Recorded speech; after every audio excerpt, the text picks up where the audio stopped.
शासन करने की शैली में भी अब परिवर्तन किया जाएगा। आज मैं उसको दोहराना नहीं चाहता।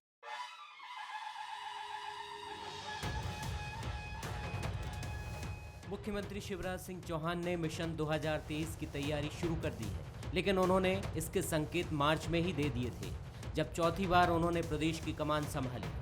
उसके बाद कोरोना के इन 7 महीनों में उनके गवर्नेंस का परिणाम सबके सामने है। उपचुनाव में बीजेपी ने बड़ी जीत दर्ज की, लेकिन चुनौती अभी खत्म नहीं हुई है, बल्कि अपेक्षाएं और बढ़ गई हैं। इन्हीं अपेक्षाओं की पूर्ति के लिए मुख्यमंत्री ने आत्मनिर्भर मध्य प्रदेश रोड मैप 2023 का टारगेट दे दिया है। इस लक्ष्य को पाने जवाबदेही भी तय कर दी है।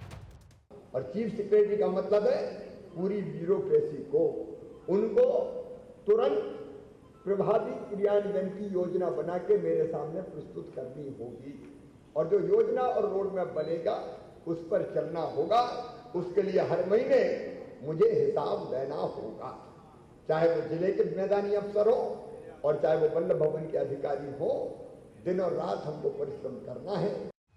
दूसरी तरफ कांग्रेस इसे भले ही अलग नजरिए से देखती हो, लेकिन क्या उपचुनाव में विफलता का एक बड़ा कारण 15 महीनों में जनता का भरोसा नहीं जीत पाना भी है?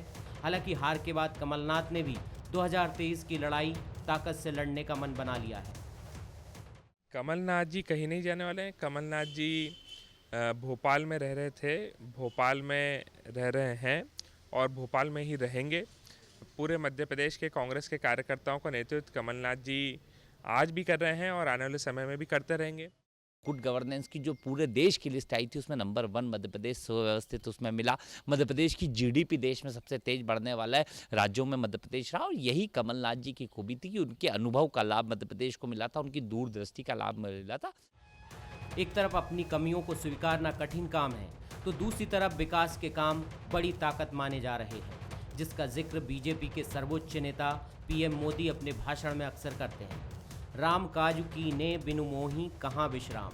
पूरी बीजेपी हनुमान जी के इस मंत्र पर चलकर आगे बढ़ रही है, यानी जनता रूपी भगवान का काम पूरा होने तक विश्राम नहीं करेंगे। लेकिन क्या हनुमान भक्त कांग्रेसी भी 2023 तक इस मंत्र को अंगीकार कर लेंगे? ये देखने वाली बात होगी। नमस्कार, मैं हूं शरद द्विवेदी और आज का हमारा मुद्दा है अब टारगेट 2023। यकीनी तौर पर टारगेट 2023 होना ही चाहिए, क्योंकि 2 साल मध्य प्रदेश की राजनीति जिस तरह हिचकोले खाती रही है वो अपने आप में बीजेपी के लिए भी एक बड़ा सबक है, और कांग्रेस के लिए तो ये एक सबक का पूरा एक अध्याय है या एक पूरा ग्रंथ है। क्योंकि जिस तरह हमने देखा कि मध्य प्रदेश में पहली बात तो ये कि 15 साल के शासन के बाद 2018 में भारतीय जनता पार्टी को झटका लगा, और भारतीय जनता पार्टी को इसी झटका लगने की वजह से वो 5 सीटों से चूकी और कांग्रेस सिंगल लार्जेस्ट पार्टी रही, और इसी वजह से उसने सरकार बनाई। लेकिन सरकार बनाने के बाद वो भी संकट में फंसी, और संकट में फंसने के बाद वो संकट में फंसने के लिए आरोप बीजेपी पर और कांग्रेस के उस धड़े पर गया जिसने कांग्रेस का साथ छोड़कर बीजेपी का हाथ थामना पसंद किया। लेकिन उपचुनाव में ये उम्मीद थी कि जनता क्या सहानुभूति के साथ कांग्रेस का साथ देगी, लेकिन जनता ने कांग्रेस का साथ नहीं दिया, और सिर्फ 9 सीटों के साथ कांग्रेस अपने को सन्नाटे में पाती रही कि आखिर हमसे क्या गलती हुई। ये सवाल पूछा जा रहा है कि 2018 में बीजेपी से क्या त्रुटि हुई थी। संबल जैसी योजना, मुख्यमंत्री शिवराज सिंह चौहान जैसा सबल प्रखर नेता, संगठन की मजबूती, लेकिन फिर भी कांग्रेस कैसे चुनौती दी गई। और यही सवाल इस समय कांग्रेस की उपचुनाव में विफलता के बाद पूछा जा रहा है कि किसान कर्ज माफ़ी, बिकाऊ टिकाऊ का नारा, बेहतरीन कोशिश कमलनाथ जी के नेतृत्व में, कोई कोर कसर नहीं छोड़ी गई, एक एक प्रत्याशी के चयन में पूरी ईमानदारी बरतना। तो जवाब जो समीक्षक मानते हैं, राजनीतिक पर्यवेक्षक मानते हैं, उनका कहना है कि चाहे 2018 हो बीजेपी के लिए चुनौती का, या फिर 2020 हो कांग्रेस के लिए चुनौती का, कारण यही है कि जनता से जुड़ी योजनाओं का ठीक तरीके से क्रियान्वयन होकर उन तक उन योजनाओं का लाभ सीधे तौर पर न पहुंचना।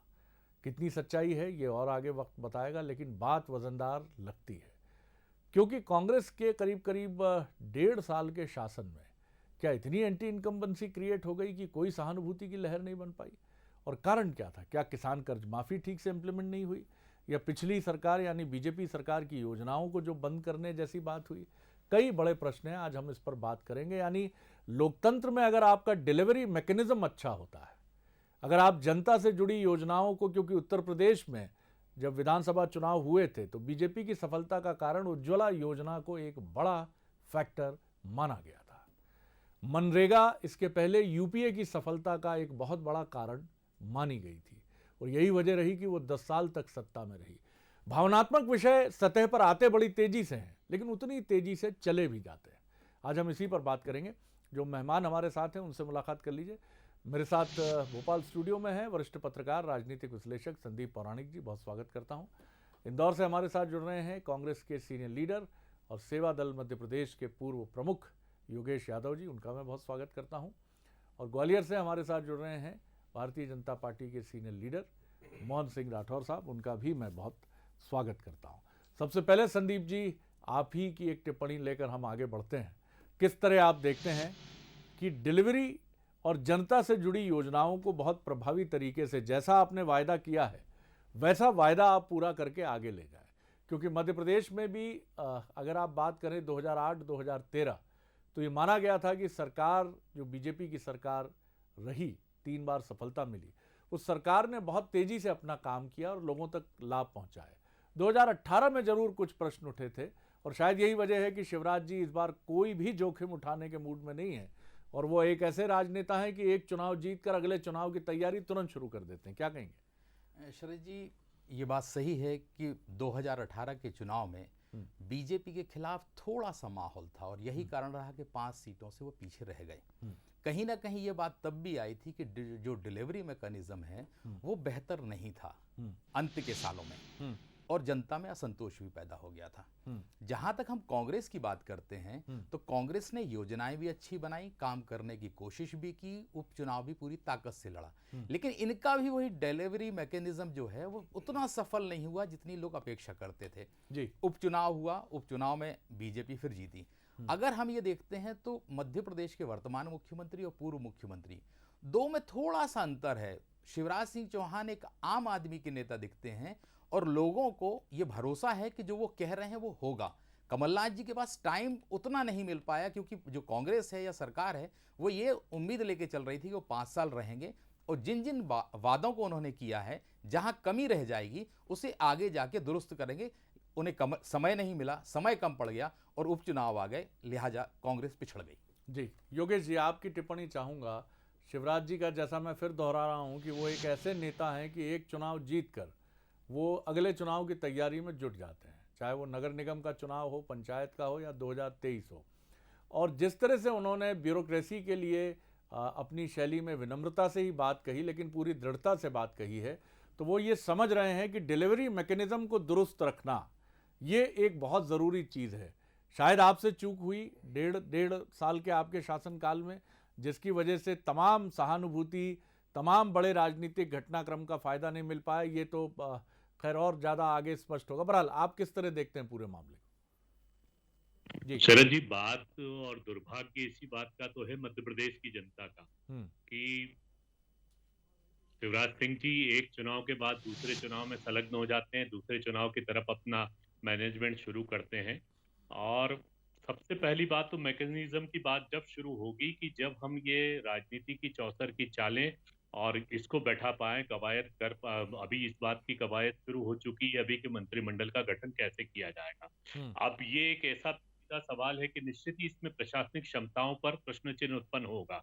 अब आप देखिएगा भारतीय जनता पार्टी के वो वरिष्ठ विधायक भी अभी प्रतीक्षातूर हैं कि जिनको मंत्री बनाया जाना संभावित है, और वो भी हैं कि जिन पहली बार जो 2 या 3 बार जीत कर आए लेकिन उनको मंत्रिमंडल में मौका नहीं मिला। उसका कारण था कि ज्योतिराज सिंधिया जी के आयातित विधायकों से बेमेल गठबंधन किया गया।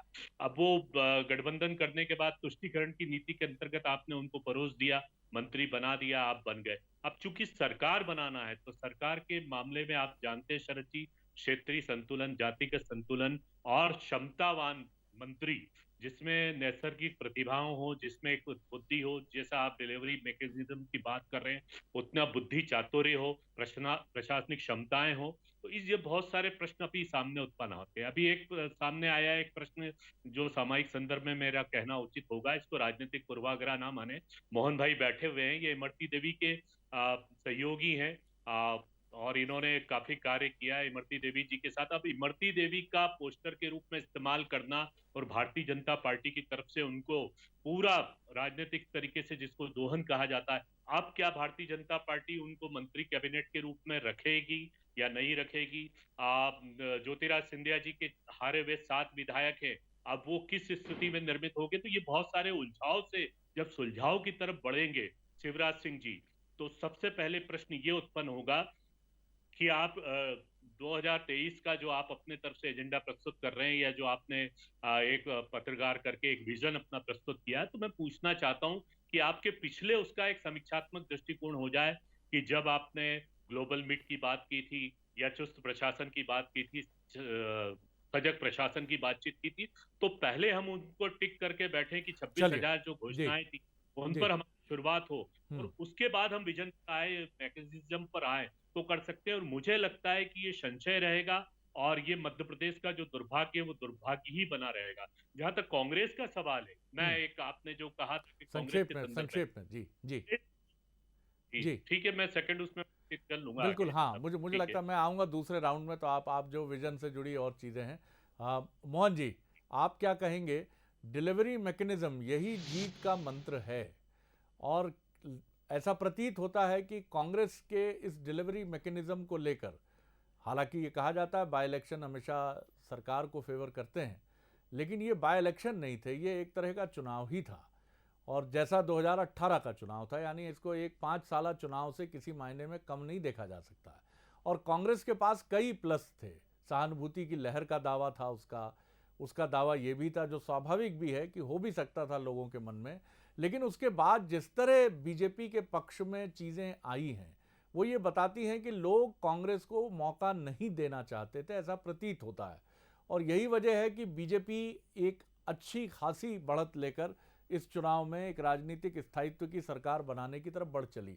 डिलीवरी मैकेनिज्म और कांग्रेस का सो कॉल्ड इस फेलियर किस तरह देखते हैं आप, और क्या कहेंगे, क्या कितनी खरी उतरेगी आगे जाकर?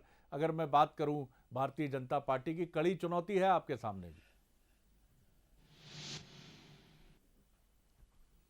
देखिए शरद जी, मैं पहले तो आपको बधाई देता हूं छोटी दिवाली और आगे आने वाली दिवाली के लिए आपको सभी मध्य प्रदेश के हमारे सारे साथियों को। मैं एक बात आपसे कहना चाहता हूं कि योद्धा के जीवन में 2 ही समय होते हैं, एक होता है युद्ध करना और दूसरा होता है अगले युद्ध की तैयारी करना। माननीय शिवराज सिंह जी एक योद्धा की तरह इस युद्ध को लड़े, सारे लोगों को साथ लेकर, सिंधिया जी हैं और तमाम सारे वरिष्ठ नेतृत्व है उसको साथ लेकर साथ लड़े, और उन्होंने इस युद्ध को समाप्त करते ही एक दिन बाद अगले युद्ध की तैयारी शुरू कर दी। ये भारतीय जनता पार्टी का एक बहुत बड़ा गुण है। मैंने राष्ट्रीय नेतृत्व को भी इसी स्थिति में काम करते देखा है इतने दिनों में, और मैं मध्य प्रदेश के नेतृत्व को भी देख रहा हूं। तो ये किसी भी पार्टी के नेताओं की बहुत बड़ी ताकत होती है। और जहां तक योजनाओं का सवाल है, जहां तक जो पिछले 4 और 5 महीने में भारतीय जनता पार्टी की सरकार में माननीय शिवराज सिंह जी के नेतृत्व में जो निर्णय लिए गए, जिस तरह से पुरानी जो योजनाएं, जो जनहितकारी योजनाएं थी, कांग्रेस के नेतृत्व ने बंद कर दी थी, उन योजनाओं को फिर से चालू करना और जनता के बीच में एक विश्वास पैदा करना कि जनहित की सरकार है, इस जनहित की सरकार को अगर आप स्थायित्व देंगे तो अगले 3 साल में आपको वो करके दिखाएंगे जो कई सालों में नहीं हो पाया। जनता ने पूरे दिल से, पूरे मनोयोग से भारतीय जनता पार्टी का साथ दिया। 28 सीटें थी, 28 में से 19 और 20 सीटें भारतीय जनता पार्टी जीत के एक स्थायी सरकार की ओर बढ़ चुकी है। अब किसी भी प्रकार का, किसी तरह का अब कोई पूर्वाग्रह न कोई पाले। कांग्रेस के लोग जिस तरह से बात कर रहे हैं, भविष्य में भी इसी तरह से बात करेंगे। अभी मेरे साथी कह रहे थे कि आगे मैंने सुना कि कमलनाथ जी का नेतृत्व रहने वाला है, कमलनाथ जी ही मध्य प्रदेश के नेता रहने वाले हैं। तो भारतीय जनता पार्टी को ये तो बहुत बड़ा सहयोग है कांग्रेस पार्टी का कि वो नए नेतृत्व को पैदा नहीं होना देना चाहती, और उसी की बदौलत ये पुराने जितने सारे लोग थे, जितने नए क्षमतावान लोग थे, वो कांग्रेस पार्टी को छोड़कर चले गए। और आगे आने वाले समय में ये लगातार ये जारी रहने वाला है, ये चाहे राष्ट्रीय नेतृत्व हो चाहे प्रदेश का नेतृत्व, अगर ये लोगों को अवसर नहीं देंगे, जैसा कि दिखने लगा है। और जहां तक भारतीय जनता पार्टी की बात है, भारतीय जनता पार्टी ने तो अगले 2023 का रोड मैप बना लिया, किन किन योजनाओं पर काम करना है, कौन कौन सी जनहितकारी योजना है जिनको जनता के बीच में ले जाना है। जनता ने जिस तरह से विश्वास दिया है, और उस विश्वास के बाद अब भारतीय जनता पार्टी पूरी ताकत से आगे उतरेगी। मेरे मित्र यादव जी ने, हम लोग बहुत दिनों तक साथ रहे हैं, मेरे मित्र यादव जी ने डबरा की बात कर दी थी। मैं सिर्फ ये कहना चाहता हूं आपको कि पिछले 12 साल में डबरा की स्थिति 3 महीने के चुनाव के बाद 33,000 वोट 2013 में भारतीय जनता पार्टी को मिला था, और आज 68,900 वोट भारतीय जनता पार्टी को मिला है। भारतीय जनता पार्टी के कार्यकर्ताओं ने, भारतीय जनता पार्टी के वरिष्ठ नेतृत्व ने, समूचा तंत्र जो भारतीय जनता पार्टी का है, जिसने एक रूपता के साथ जो काम किया, उस काम की बदौलत 100% मतलब 33,000 से 68,000 पे और 70,000 पे पहुंचे। जो 23% का वोट शेयरिंग था वो 45% पे पहुंचा। तो ये डबरा जिस तरह से आगे बढ़ रहा है, 2023 में डबरा अपने आप को पूरे खिलकर उसी तरह से भारतीय जनता पार्टी लेकर आएगी जिस तरह से पूर्व में इमरती देवी जी का पहले था। और योजनाओं की बात है, मध्य प्रदेश की बात है, अलग मध्य प्रदेश, विकास के पथ पर चलता हुआ मध्य प्रदेश 2023 में जनता के बीच में रहेगा। जी जी जी संदीप जी, अगर हम देखें जी, लोगों की आकांक्षाओं की बात करें, लोगों की उम्मीदों की बात करें, तो 2018 में ये बिल्कुल सही बात है कि बहुत करीबी मुकाबला था। शिवराज जी को लेकर भी जनता उनको खारिज नहीं किया, बीजेपी को और न शिवराज जी को, 2018 की हम बात करें। लेकिन एक दुविधा ज़रूर थी, लोग शायद इस दुविधा के साथ 2018 में वोट डालने गए थे कि क्या करें। वर्तमान सरकार के खिलाफ कोई नाराज़गी तो नहीं है, लेकिन क्या कांग्रेस अच्छा काम करेगी, या फिर आप ये कह सकते हैं कि कांग्रेस का जो दांव था किसान कर्ज माफ़ी का, उसने किसानों पर असर किया, और वो जो सीटों का अंतर था, हालांकि बीजेपी की 50 के आसपास सीटें कम हुई और कांग्रेस की सीटें लगभग इतनी ही बढ़ गई, लेकिन ये जो किसान कर्ज माफ़ी का मसला था, इसको भी आप एक मैकेनिज़्म से तो जोड़ सकते हैं कि आपने एक वायदा किया और लोग इंतज़ार कर रहे थे कि वो मजबूती से पूरा हो। क्या आपको लगता है कि कांग्रेस अगर सहानुभूति की लहर के साथ कोई और किसान कर्ज माफ़ी जैसा मसला उछालती तो लोग उसकी तरफ देख सकते थे, या फिर डिलीवरी मैकेनिज़्म में अगर वो बहुत अच्छी मेहनत करके इन 11-12 महीने में ही लोगों की सहानुभूति ले लेती कि हम तो परफॉर्म करने वाली सरकार हैं, तो उसको फ़ायदा होता? शरद जी, ये फैसला किसानों वाला था जो चुनाव से पहले लिया गया था 2018 में। बात सही है कि किसानों को लगा था और लोगों को लगा था कि ये सरकार एक बड़ा फैसला लेगी सत्ता में आने के बाद। सरकार ने उस पर अमल भी शुरू किया। जो आंकड़े बताते हैं सरकार की ओर से जारी किए गए कि 27 लाख किसानों का कर्ज माफ किया गया 1 लाख रुपए तक। बात अगर ये पूरी तरह सही होती, या जो 2 लाख का कर्ज माफ होना था वो लोगों को भरोसा होता कि वो 2 लाख तक का कर्ज हमारा माफ हो जाएगा। ये जो 7 महीने का समय था जिसमें शिवराज जी के नेतृत्व की सरकार थी, अगर किसानों में ये भरोसा हो जाता तो किसान कांग्रेस के साथ खड़ा नजर आता और नतीजे कुछ और होते। क्योंकि जो उपचुनाव हुए हैं वो बहुसंख्यक ग्रामीण इलाकों में हुए हैं जहां किसान मतदाता ज्यादा था, इसलिए यह कहा जा सकता है कि कांग्रेस उस तरह का रुख नहीं अपना पाई जिस तरह का रुख या लोगों की सहानुभूतियों से हासिल करना चाहिए थी। कहीं ना कहीं जमीन पर कमजोरी तो रह गई है कांग्रेस की।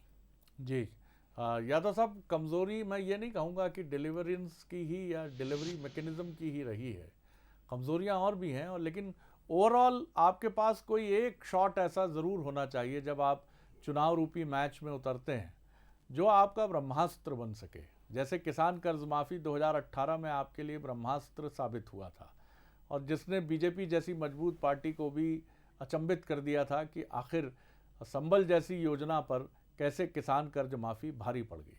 लेकिन उसके साथ संगठनात्मक कमज़ोरी, तमाम नेताओं का एक साथ एकजुट होकर, क्योंकि 2018 में आपकी त्रिमूर्ति थी जो 2 मूर्तियों में बदल गई 2020 में, और दूसरी मूर्ति दिग्विजय सिंह जी की भी किन्हीं किन्हीं कारणों से प्रगटीकरण नहीं हुआ उसका, वो पर्दे के पीछे ही रहे।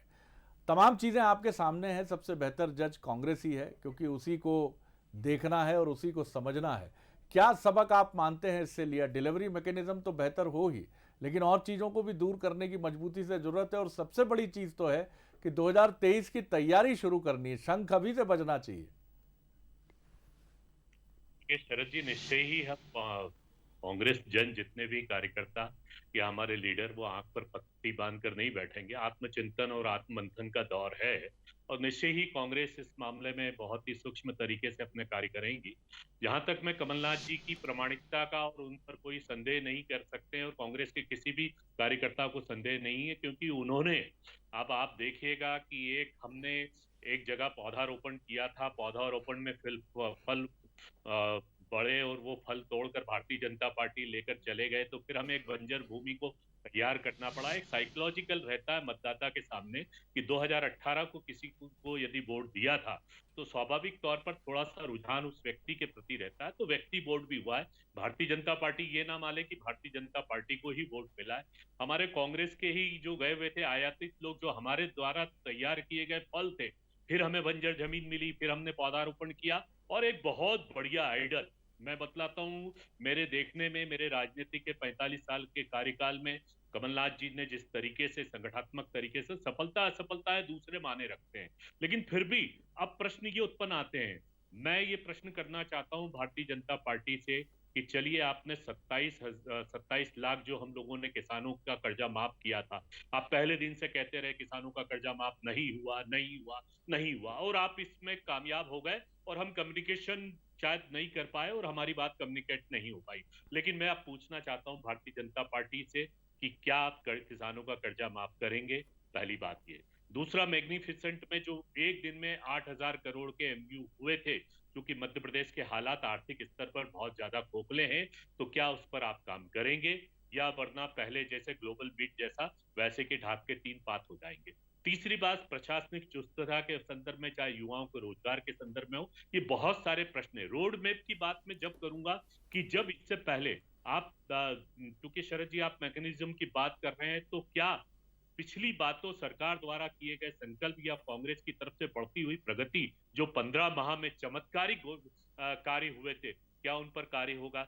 अब राजनीतिक तौर पर एक बात सामने जरूर आ रही है, कि बात स्पष्ट हो गई है, क्या ज्योतिराज सिंधिया जी की मुख्यमंत्री बनने की संभावनाएं तो धूमिल हो गई, क्योंकि वो 7 सीट हार चुके हैं। लेकिन अब प्रश्न ये उठता है कि क्या इमरती देवी जी, जिनको मंत्री के रूप में भारतीय जनता पार्टी, चलिए सर, मैं जवाब लेता हूं। जी जी जी, के लिए को कैबिनेट मंत्री बना सकती है उसके बाद इस्तीफा लेने के बाद, तो क्या ये किया जाएगा कि वरना उस तरीके से जो भारतीय जनता पार्टी का एक चाल चेहरा होता है कि नहीं साहब, हमारा तो काम निकल गया, अब ज्योतिराज सिंधिया जी के लोग हों, चाहे इमरती देवी जी बहन जी हो, कुछ भी नहीं हो, हमारा तो एक सिद्धांत है कि यूज एंड थ्रो के अलावा कुछ नहीं है। जी, तो ये प्रश्न सामने आते हैं। जी जी जी, और हमारी जिज्ञासा प्रश्नों के बारे में, देखिए शरद जी, मैं एक निवेदन यादव जी से करूंगा। मैंने इनकी बात बहुत शांति से सुनी है, मेरी बात भी सुन लें।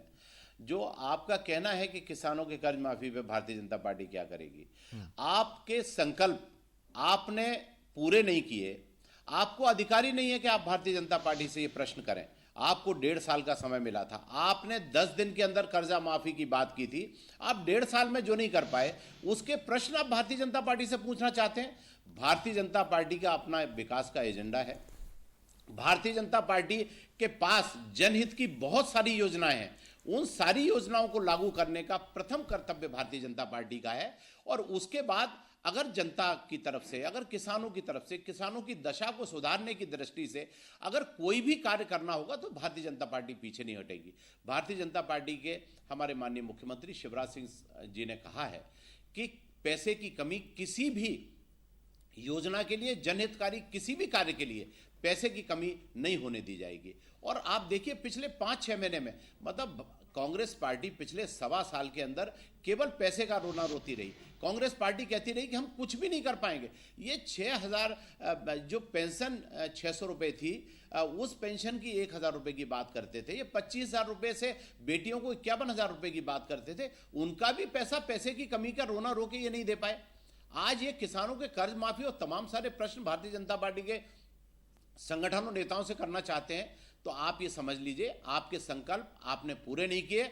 जनता ने आपकी वादा खिलाफी का जवाब आपको दे दिया। जनता ने बता दिया कि आपने जो हमसे कहा था और उसको पूरा नहीं किया है, हम आपको बाहर करते हैं। और आज ही बाहर नहीं करेंगे, 23 में भी जनता इनको बाहर करेगी। और भारतीय जनता पार्टी जिस तरह से रोड मैप बनाकर काम कर रही है, जिस तरह से बिना 1 घंटा खराब किए दिवाली के दिन माननीय शिवराज सिंह जी ने जिस तरह से वरिष्ठ नेताओं के साथ बैठ के अपनी पूरी रणनीति तैयार की, हमारे एक एक नेता ने जिस तरह से काम किया है, और 3 साल कंधे से कंधा मिलाकर इस मध्य प्रदेश में सारे नेता, हमारे सिंधिया जी से लेकर नरेंद्र सिंह तोमर साहब से लेकर जितने भी नेता हैं, सारे के सारे नेता जब काम करेंगे, जनहित की योजनाओं पर काम करेंगे, तो जनता निश्चित ही 2023 में फिर से 2/3 बहुमत से भारतीय जनता पार्टी की सरकार बनाने के लिए संकल्पित दिखेगी। जी योगेश जी।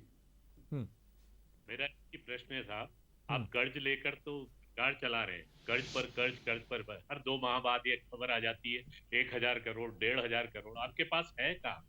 आपके पास कोई विजन ही नहीं है, आपके पास कोई विकास।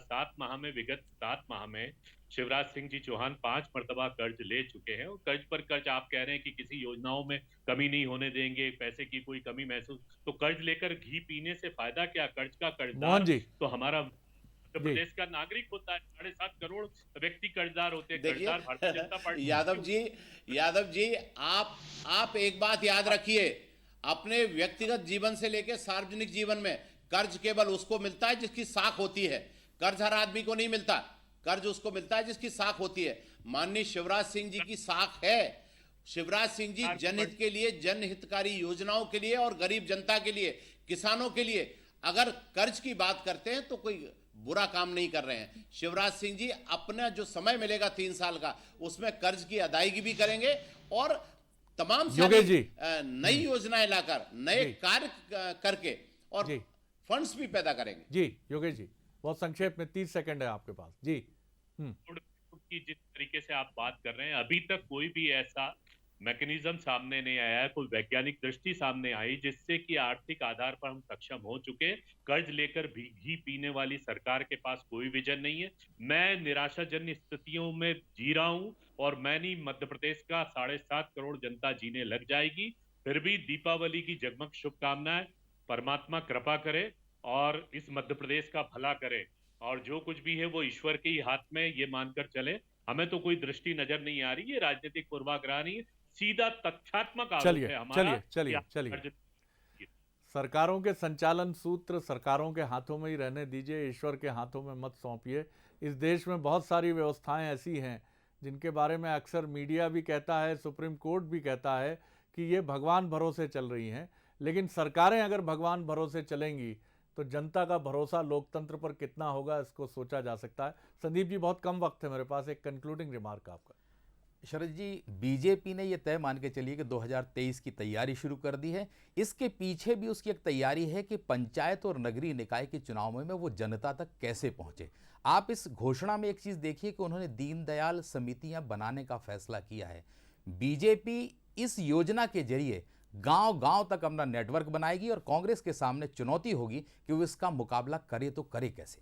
सबसे महत्वपूर्ण बात जो इसमें लगती है कि बीजेपी की सत्ता में बने रहने की जो इच्छा है वो तीव्र से तीव्रतम होती चली जाती है। आप इसको जिस भी नज़रिए से देखना चाहें आप देखने के लिए स्वतंत्र हैं, लेकिन आप अगर ये इच्छा रखते हैं कि मुझे सफलता की सीढ़ियों पर बने रहना है तो आपको 2-3 चीज़ों का पालन करना बहुत आवश्यक होता है। पहली चीज़ है आत्मनिरीक्षण और दूसरा अपनी गलतियों से सबक सीखना। बीजेपी चाहे महाराष्ट्र का कटु अनुभव हो, कर्नाटक का अनुभव हो, या फिर अगर हम बात करें जहां कांटे की लड़ाई हुई, हरियाणा में काफ़ी अच्छी लड़ाई थी, या फिर आप बात करिए बिहार की, बीजेपी इन सारी चीज़ों से सीखती है। मध्य प्रदेश में भी उसने इन चीज़ों को बहुत करीब से देखा और समझा। उसके तौर तरीके, जिस तरह से कांग्रेस की सरकार गिरी, उस पर भी आप सवाल उठाना बिल्कुल एक लोकतांत्रिक व्यवस्था में उठाए जा सकते हैं। लेकिन बीजेपी का एक मैकेनिज्म है जो निरंतर काम करता रहता है, अपनी गलतियों को दूर करने की कोशिश करता रहता है, अपने को बेहतर करने की कोशिश करता रहता है। कांग्रेस को ये सवाल तो अपने से जरूर पूछना होगा कि हर पराजय के बाद उसके केंद्रीय नेतृत्व पर उसका क्या असर आता है, उसकी राज्य इकाइयों पर क्या असर आता है, उसके मनोबल पर क्या असर आता है। ये तो तीसरे चौथे नंबर का सवाल है, क्योंकि अगर आप सोच नहीं रहे हैं और आप पराजय को बहुत इस तरह से मान रहे हैं कि हमारी नियति ही पराजित होना है, तो ये बड़ी चुनौती है। क्योंकि ऐसी फौज और ऐसी सेना के लिए आगे बढ़ना कठिन हो जाता है, चाहे उसके पास कितने भी मजबूत से मजबूत और अद्भुत प्रतिभाशाली योद्धा क्यों ना हो। मैं नहीं कहता कि जो बात हम कह रहे हैं कांग्रेस के साथ बिल्कुल वैसा है, लेकिन ये रेट्रोस्पेक्शन का विषय तो ज़रूर है कि आप सरकार बनाते हैं, लंबी चला नहीं पाते हैं, आप चीज़ें बेहतर करने की कोशिश करते हैं, फिर वो कहीं खोती हुई दिखती हैं। सोचना ज़रूर होगा। बहुत शुभकामनाएं आप तीनों पैनलिस्ट को और मध्य प्रदेश छत्तीसगढ़ की जनता को, बंसल न्यूज़ के सारे दर्शकों को धनतेरस की भी और दीपावली की भी।